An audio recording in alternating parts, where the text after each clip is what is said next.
Setelah saya renungi lebih dalam lagi, ternyata keberlimpahan dalam hidup ini sangat erat hubungannya dengan kerelaan kita.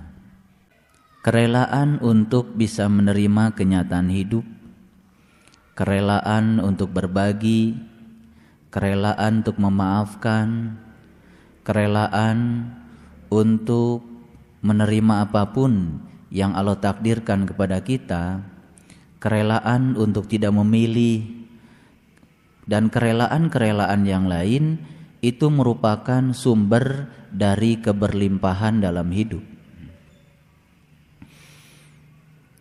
Seseorang yang tidak memiliki kerelaan, sesungguhnya dia sedang menyetop keberlimpahan hidup, dan sehari-hari dia akan terus-menerus berhadapan dengan kesempitan dalam hidup. Sebetulnya dari pengalaman saya, sedikit saja kita punya kerelaan, ternyata kerelaan yang sedikit saja bisa mengubah kualitas hidup kita dari kualitas hidup yang rendah menjadi kualitas hidup yang lebih tinggi. Ternyata sumber utama ketidakdamaian yang ada pada diri manusia itu disebabkan karena dia tidak memiliki kerelaan. Jangan dikira ketika seseorang yang penuh dendam, ketika orang lain minta maaf pada dia, dia tidak rela memaafkan. Jangan dikira kalau orang itu tenang. Dia seperti batu karang yang sombong. Batu karang yang sombong itu ternyata pada akhirnya bisa dikalahkan oleh air yang lembut. Sebetulnya yang dibutuhkan untuk keberlimpahan itu adalah kelembutan dan kelenturan. Ketika kasar dan kaku, selama itu pula kita sedang menyetop seluruh aliran keberlimpahan yang akan hadir pada diri kita. Latihlah diri kita untuk memiliki kerelaan yang sedikit saja. Itu sudah mengubah kehidupan kita menjadi jauh lebih berkualitas. Apalagi kalau kita sudah memiliki kerelaan yang lebih banyak. Silakan dibuktikan kebahagiaan dan sukacita tidak lama lagi akan menghampiri kita untuk mereka yang sudah memiliki kerelaan yang lebih banyak. Ambil contoh saja, setelah ceramah ini lakukan hal kecil. Ada kerelaan pada diri kita untuk berbagi, walaupun baru sedikit, itu sudah mengubah kehidupan kita. Apalagi kalau kita sudah punya kerelaan untuk berbagi yang lebih banyak. Dan sebentar kita akan menemukan kebahagiaan dan sukacita. Apalagi kalau kita sudah punya kerelaan ya yang jauh lebih besar lagi. Ya. Kerelaan atas segalanya. Bukan kerelaan yang sedikit, bukan kerelaan yang banyak, tapi kerelaan atas segalanya. Maka keberlimpahan atas segalanya pun akan hadir bersama kita. Dan ini tidak cukup dibicarakan, ini tidak cukup diceramahkan, tetapi ini harus kita lakukan. Dan setelah ini, mari kita melakukannya. Kerelaan dalam segala hal. Ketika kita rela segalanya, maka semesta ini juga akan memberikan keberlimpahan segalanya. Dan tidak lama lagi kita akan menjadi anak-anak dari semesta ini. Anak-anak dari semesta adalah anak-anak yang dilahirkan dari Ibu Agung semesta ini. Dan semesta ini adalah ibu kandung kita. Kalau kita memandang semesta ini ibu kandung kita dan kita menjadi anak-anak dari semesta ini, maka kita akan menjadi bagian dari semesta ini. Ketika kita sudah meletakkan diri kita sebagai bagian dari semesta ini, maka kita akan mendapatkan kesejahteraan yang luar biasa. Itulah yang disebut dengan Darussalam. Setiap habis sholat, kita sering membaca doa, Allahumma antas salam, wa minkas salam, wa ilaika ya'udus salam, fahayna rabbana bis salam, wadkhilnal jannata darussalam, tabarakta rabbana wa ta'alaita yadal jalali wal ikram. Itu doa yang sangat indah seandainya kita mengucapkannya dalam kesadaran penuh. Itu adalah suatu visi hidup dari seorang yang beriman yang mendambakan Darussalam, yang mendambakan ya surga yang penuh dengan kedamaian. Dan surga itu bukan urusan nanti saja, tapi surga adalah urusan hari ini, urusan sekarang, urusan detik ini. Dan detik ini pun kita bisa mendapatkan Darussalam kalau pada saat ini kita bisa membuka diri kita pada semesta ini dan kita menjadi orang-orang yang rela segalanya. Memiliki kerelaan berarti sesungguhnya kita sudah melepaskan segala kemelekatan. Ternyata segala kemelekatan berawal dari ketidakrelaan. Dan ketidakrelaan merupakan suatu penghambat untuk mendapatkan keberlimpahan. Saya ingin menyampaikan pesan buat kita-kita yang hari ini masih ada rasa kesal, itu karena kita nggak rela. Kalau hari ini kita masih merasa hidup kita ini tidak diperhatikan orang, itu karena kita tidak rela. Sebetulnya orang-orang yang selalu merasa dirinya diterlantarkan orang lain, tidak diperhatikan orang lain, merasa sendiri, sebetulnya karena dia sesungguhnya belum memiliki kerelaan. Syarat utama untuk memperoleh kerelaan ternyata cuma satu. Ketika kita tidak merasa diri kita ada, ternyata kita akan merasakan diri sejati kita ada. Ketika kita merasa diri kita itu tidak ada, maka diri sejati kita akan ada. Ketika diri sejati kita hadir sepenuhnya, disitulah akan muncul kerelaan. Karena apa?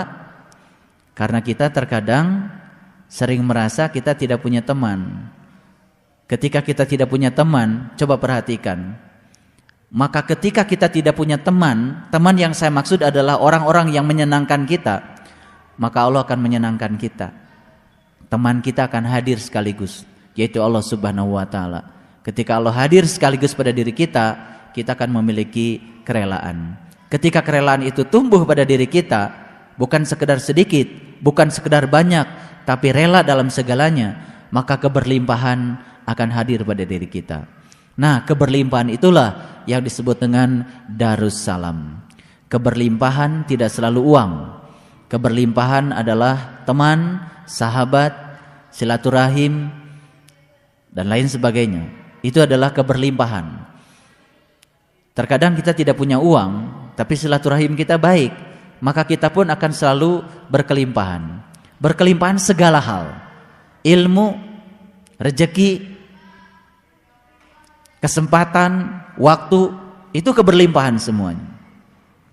Dan saya ingin menyadarkan kita saat ini supaya kita selalu sadar bahwa kita saat ini sedang berada pada tempat dan waktu yang sangat tepat yang Allah pilihkan untuk kita. Seandainya suatu saat kita pun berada pada situasi yang kita sebut tidak enak, sadari bahwa kita saat itu berada pada tempat dan waktu yang sangat tepat untuk berada di situ.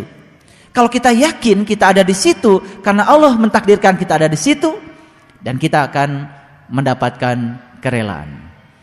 Sama seperti saat ini, mari kita sadari bahwa saat ini sepenuh kesadaran kita bahwa kita sedang berada pada tempat dan waktu yang sangat tepat, dan Allah memilihkan kita ada di sini. Sepenuh kesadaran kita ada di sini, dan kita akan memiliki kerelaan. Karena apa? Karena Allah sedang menjadikan kita sebagai kepanjangan tangannya. Lalu apalagi yang kita tidak relakan? Toh tidak ada sebetulnya yang kita miliki. Sebetulnya kunci kegelisahan manusia adalah karena manusia itu selalu takut kehilangan yang dimilikinya, padahal dia tidak memiliki. Aneh kan? Kita sering takut kehilangan yang kita miliki, padahal sesungguhnya kita tidak memiliki. Jadi sebetulnya hidup ini ilusi sebetulnya. Kita merasa memiliki, lalu takut kehilangan yang kita miliki, padahal sesungguhnya kita itu tidak memiliki. Betul nggak? Siapa yang memiliki apa? Tidak ada. Kita juga miliknya Allah kok. Makanya lanjutkan kalimat inni wajjahtu wajhiya lilladzi fataras samawati wal ardh hanifan wa ma ana minal musyrikin dengan kalimat inna sholati wa nusuki wa mahyaya wa mamati lillahi rabbil alamin.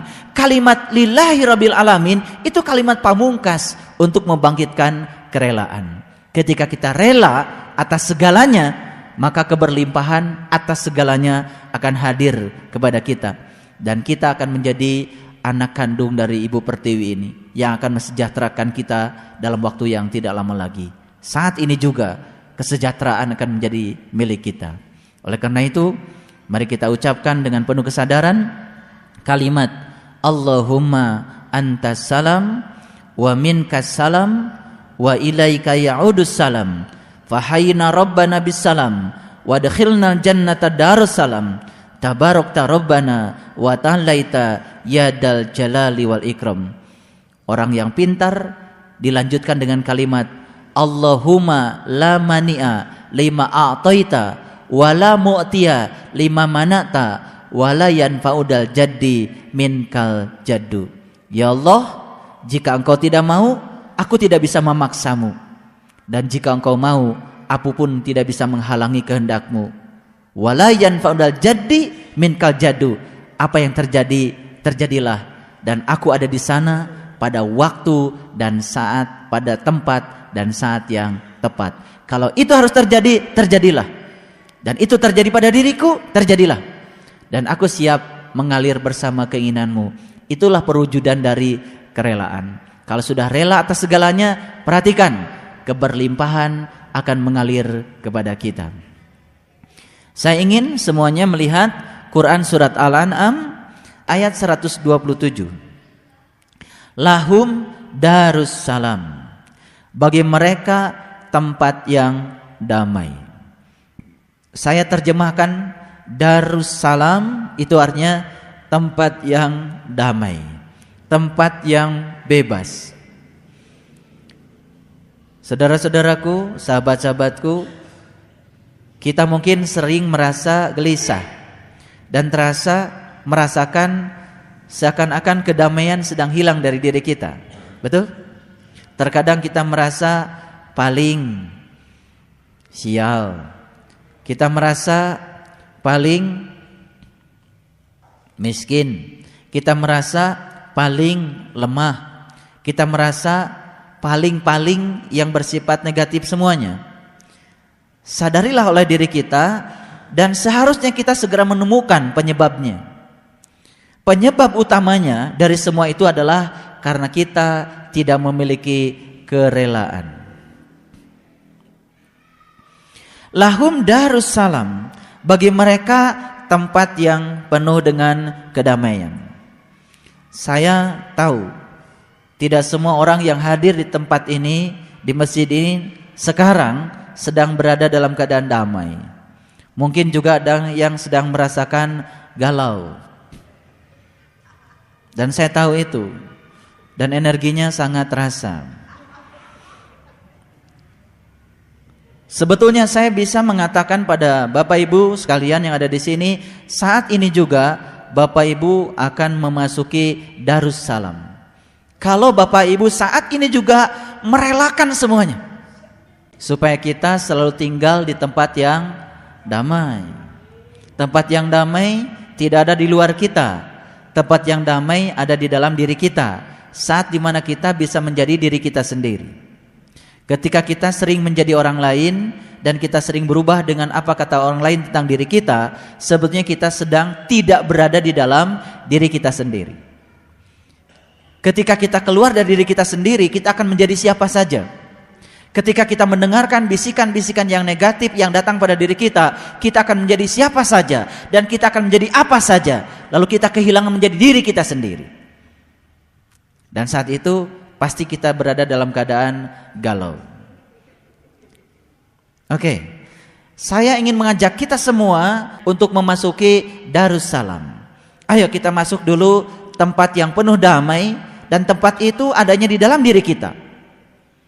Dan tempat itu selama ini ditempati oleh sampah-sampah spiritual yang kita hadirkan pada diri kita. Dan sampah itu lewat mulut kita, lewat mata kita, lewat telinga kita, lewat pikiran kita, lewat panca indera kita, semua masuk dan kita mengizinkannya. Dan sekarang kita izinkan semuanya keluar dari diri kita. Keluar dari diri kita. Jangan ada sedikit pun. Ketika sampah-sampah itu diizinkan keluar dari diri kita, maka saat ini pula kita akan berada dalam keadaan damai. Kita teruskan. Bagi mereka Darussalam inda rabbihim, dari sisi Tuhannya. Wa huwa waliyuhum bima kanu ya'malun, dan dialah pelindung mereka disebabkan amal-amal yang selalu mereka kerjakan. Selanjutnya, silakan mundur ke belakang ke ayat 126. Wa hada siratu rabbika mustaqima, dan inilah jalan Tuhanmu. Wa hada siratu rabbika, inilah jalan Tuhanmu. Mustaqima, yaitu jalan yang senantiasa tegak berdiri, jalan yang lurus. Qad fassalnal ayati liqaumi yatadzakkarun, dan sesungguhnya kami telah menjelaskan tanda-tanda kami kepada orang-orang yang mau mengambil pelajaran. Dan mudah-mudahan kita semua termasuk kaum-kaum yang senantiasa belajar. Kaum-kaum yang senantiasa bisa membelajarkan diri kita untuk selalu belajar. Ternyata belajar itu dimensinya luas. Diam saja, kalau tidak kita membelajarkannya, kita tidak akan pernah bisa diam. Padahal diam itu kesempatan di mana kita bisa mendengar suara kebenaran dari dalam diri kita. Saat di mana kita tidak bisa diam, semua yang dari dalam tidak terdengar. Dan semuanya harus dipelajari. Mudah-mudahan kita menjadi pembelajar yang progresif. Setiap saat kita senantiasa belajar. Kalau kita sadar setiap saat kita sedang belajar, maka ketika kita berhadapan dengan peristiwa apapun, kita akan selalu mendapatkan pelajaran. Karena kita sadar bahwa kita ada di dalam suatu ruang di mana kita sedang belajar. Peristiwa yang hadir pada diri kita adalah guru-guru kita yang sedang mengajarkan kita secara langsung. Itulah orang yang beruntung dan tidak pernah rugi. Maka mereka yang melewatkan setiap peristiwa untuk tidak belajar dan dia tidak mendapatkan pelajaran, waktu dalam kehidupan ini hanya habis begitu saja, tapi dia tidak pernah berubah.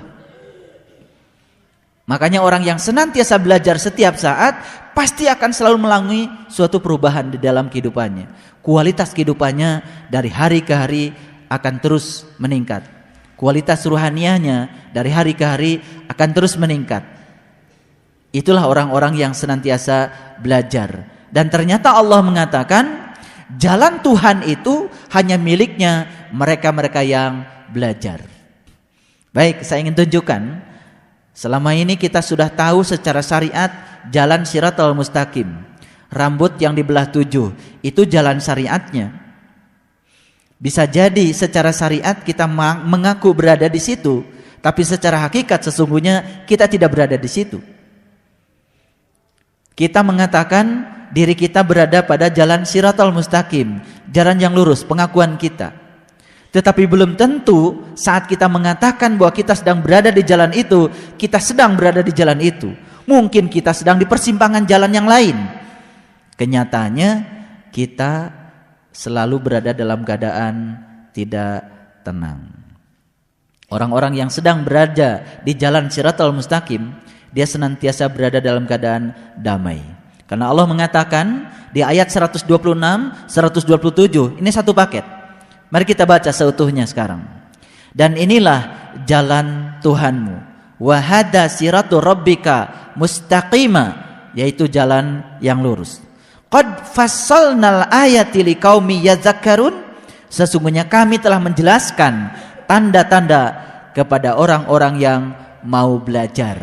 Siapa orang yang mau belajar? Adalah orang yang setiap saat dia senantiasa mengambil pelajaran. Karena dia senantiasa belajar. Ya. Kita sering melewatkan waktu dalam kehidupan ini tanpa belajar. Kita sering melewatkan waktu dalam kehidupan ini tanpa mengambil pelajaran. Akibatnya waktu habis, sementara kelas kita tetap di situ-situ saja. Kelas sabar kita di situ saja. Kelas ikhlas kita di situ saja. Kelapangan dada kita pun dari waktu ke waktu di situ saja. Tidak berkembang. Tidak ada yang tumbuh pada diri kita. Tidak ada yang tumbuh. Karena kita tidak pernah belajar. Nah, Allah katakan di ayat ini untuk mereka-mereka yang mau belajar, maka Allah katakan lahum darussalam. Lahum darussalam. Bagi mereka senantiasa ada tempat yang damai. Ya, ternyata tempat yang damai hanya untuk pembelajar. Tempat yang damai hanya untuk mereka-mereka yang mau belajar. Yang sering keluar dari kelas, bolos, tidak mau belajar, tidak memperhatikan gurunya yang sedang mengajar. Dan guru itu adalah peristiwa itu sendiri. Maka setiap kali ada waktu ujian, selalu saja dia tidak lulus dan tidak naik kelas. Ketika diuji kesabarannya, gak naik. Ketika diuji keikhlasannya, gak naik. Ketika diuji kearifannya, gak naik. Ketika diuji kebijakannya, gak naik. Ketika diuji kelapang dadaannya, gak naik. Masih reaktif. Masih sering mengizinkan dirinya menjadi tong sampah untuk menampung sampah-sampah spiritual yang hadir pada dirinya. Jadi kita terus-menerus berada dalam lembah kebinasaan. Lalu kita kemudian berangan-angan dengan waktu. Kali aja besok saya damai. Kali ada lusa saya damai. Oh, kali aja setahun lagi saya lebih baik. Kali aja 2 tahun lagi saya lebih baik. Dia berangan-angan untuk menjadi lebih baik hari esok, yang belum tentu esok dia masih hidup. Dan dia tidak memutuskan saat ini damai. Padahal yang harus kita peluk saat ini adalah kekinian. Kita cuma punya waktu baru 24 jam ke depan. Karena besok, lusa apalagi, belum tentu kita masih memeluk waktu yang Tuhan berikan pada diri kita. Putuskan saat ini juga, saya berada dalam tempat yang damai. Saya tak akan mengizinkan sakit hati masuk ke dalam diri saya. Saya tak akan mengizinkan kemarahan masuk pada diri saya. Saya tak akan pernah mengizinkan sedetik pun untuk marah, apalagi terpancing untuk mengotori jiwa saya. Makanya Allah senantiasa berulang-ulang mengatakan, beruntunglah mereka yang menyucikan jiwanya, dan merugilah mereka-mereka yang senantiasa mengotorinya.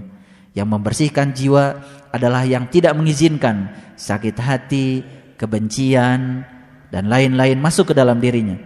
Mereka-mereka yang senantiasa menyucikan jiwanya, itulah. Dan mereka-mereka yang senantiasa mengotori jiwanya, selalu mengizinkan semuanya. Ketika kegagalan datang, dia larut dalam kegagalan dia mengizinkan larut di situ. Ketika ada kata-kata buruk, dia mengizinkan kata-kata itu masuk ke dalam dirinya, dan dia menjadi marah, dan dia mengizinkan dia marah. Dia mengizinkan dirinya untuk masuk kepada lembah kehinaan. Subhanallah. Itu terkadang tidak kita sadari. Lalu jarang kita sadari kalau itu merupakan suatu bibit-bibit yang sangat buruk untuk pertumbuhan spiritual kita.